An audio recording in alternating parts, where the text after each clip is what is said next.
failure as a daughter. I've been a failure as a woman. I have been a failure as a lover.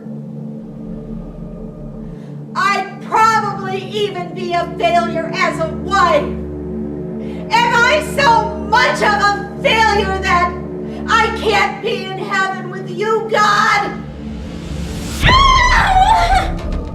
What? People cut all the time. There's nothing to lose your appetite about. I'd be trying to teach the man about God, but he'd be rebellious. Why? Because he listened to metal bands and watched action movies? It sucks that being a good dancer isn't enough. What do you mean? Well, it helps to know people. That's why you're lucky, Abby. You have your mom to help you. I wish my mom could afford to give as much money to the Butler Ballet as yours does. What is this? Mom, you don't understand. I don't understand. You put this act on that you're tired all the time when all you're doing is cutting yourself? You know how this destroyed my life. Sarah, please. Scripture clearly teaches that this is wrong. I don't think we should bring this up right now. Not bring up what God thinks about her cutting. Are you serious? I think we need to calm down first. I am calm. You are the one who's getting upset. Agape is a theatrical production based on the topic of self-harm. It's based off real-life stories from people who have dealt with self-harm that we've talked to over the last 6 years. The story itself centers around a ballet dancer named Abby. She is 16 years old, and she feels very controlled by her mother. You amaze me. You talk about wanting to be in the Nutcracker for years, and when you finally get a role that could change your life, you don't want to practice. I was practicing. Cinderella, the Sugar Plum Fairy is what you need to be focusing on. This is why I hate you watching me. My name's Amanda. I play the character of Abby. She is a very complex girl. She has a lot of emotion. She keeps things inside a lot, and she has a lot of pressure put on her by the world and her mother, and then she chooses to cut as an outlet for her frustration. Now her mother also cut 20 years before, and so she was she got healed from it, and she was an advocate for self-harm. At least she thought she was healed. And so she's been an advocate for self-harm, preaching the dangers of it, and while her daughter is cutting right under her nose. The body is a temple. You are supposed to treat it with respect. You should talk. You squeeze ice all the time. Oh, don't you dare turn this around on me, young lady. You are not to cut any more. Do you understand?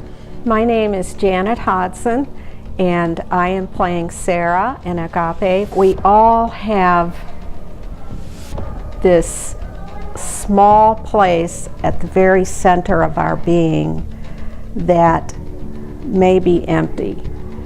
And we try to fill that space with whatever. We try to fill that space with food, with drugs, with alcohol, with relationships.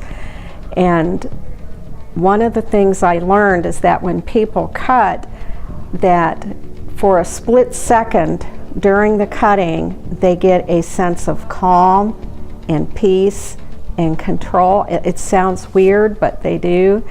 And it fills that empty spot that is within them. Do you see how her friends treat her? How everyone treats her?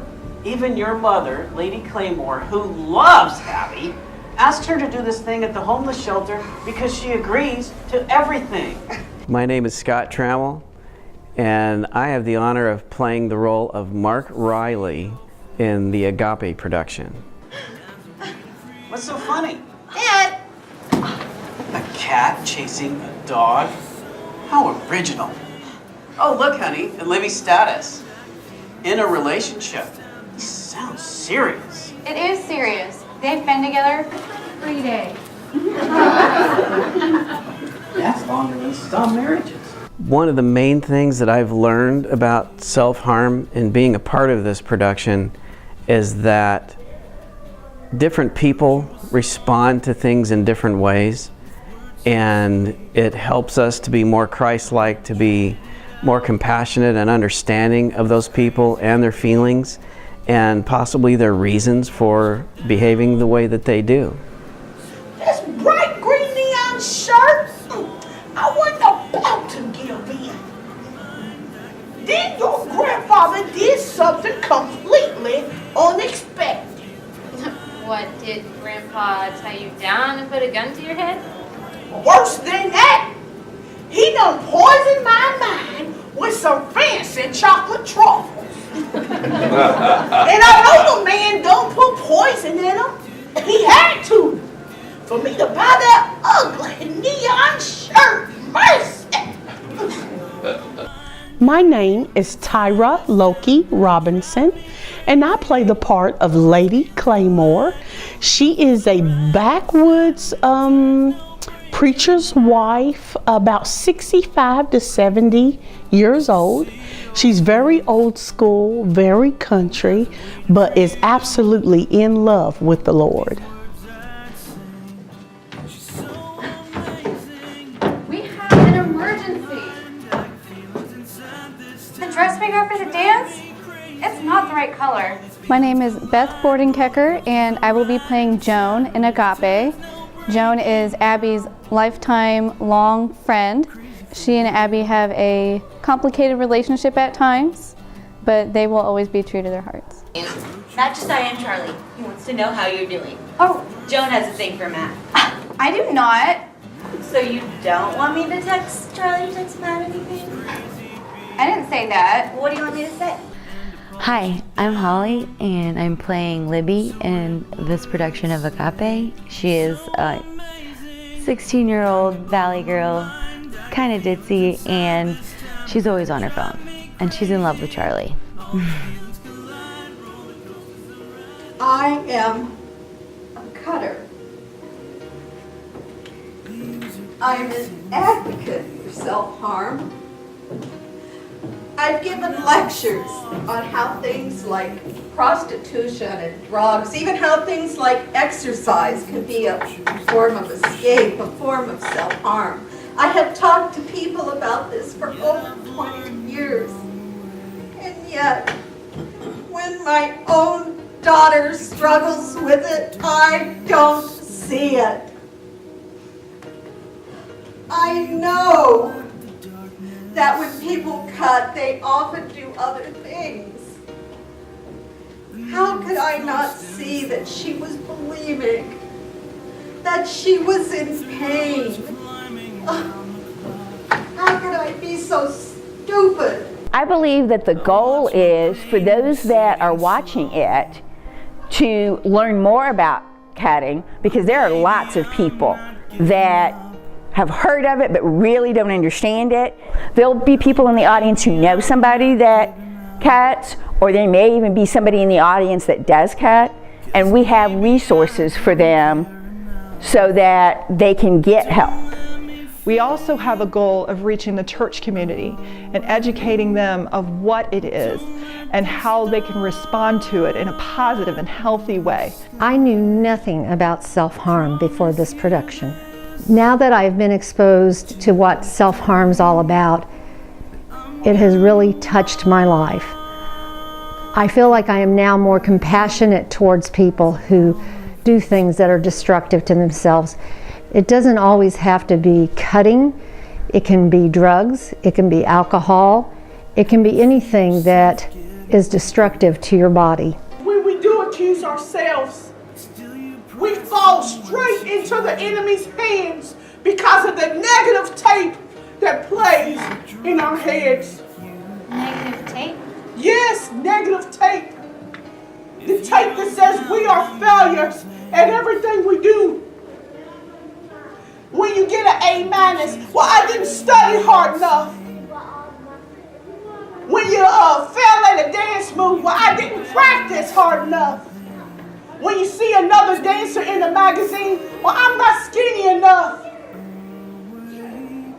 When you you break your ankle, I wasn't cautious enough when I was trying to harm myself. Agape is the purest form of love. It's a love that has no restraint, no hindrances. There's no condition on it. So our goal is to bring a discussion, to bring this to the light, to hear what God says about people that are self-harming, to hear their heart, to be able to understand their position and understand what they are dealing with day in and day out. The most powerful thing I experience with Agape is talking to real life people who struggle with self-harm. It really causes you to think of the things they deal with. There was one person that I dealt with, went to a Christian counselor, and they were so unfamiliar with cutting that they looked at that person and said, God hates that you cut. Not God hates what you're going through, not God hates your trauma, not God hates whatever you're dealing with that causes you to cut, but God hates that you cut. And when you hear that, you think God hates you.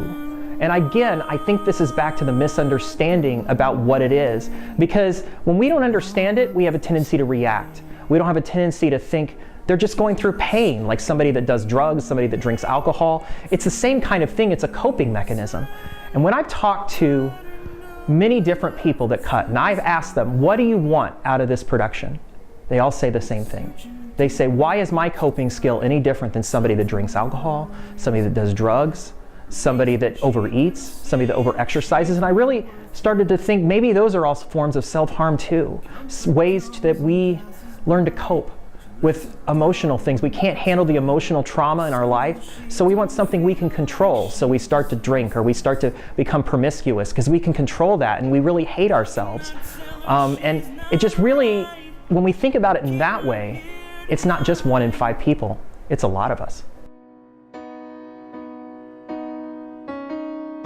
And how can I let her know she's wrong? Feelings kept inside.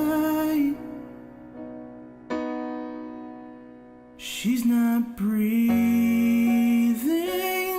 believing.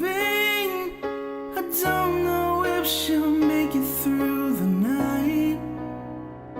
She's just screaming for reason to let her know that everything's alright. Just let her know that everything's alright. Please let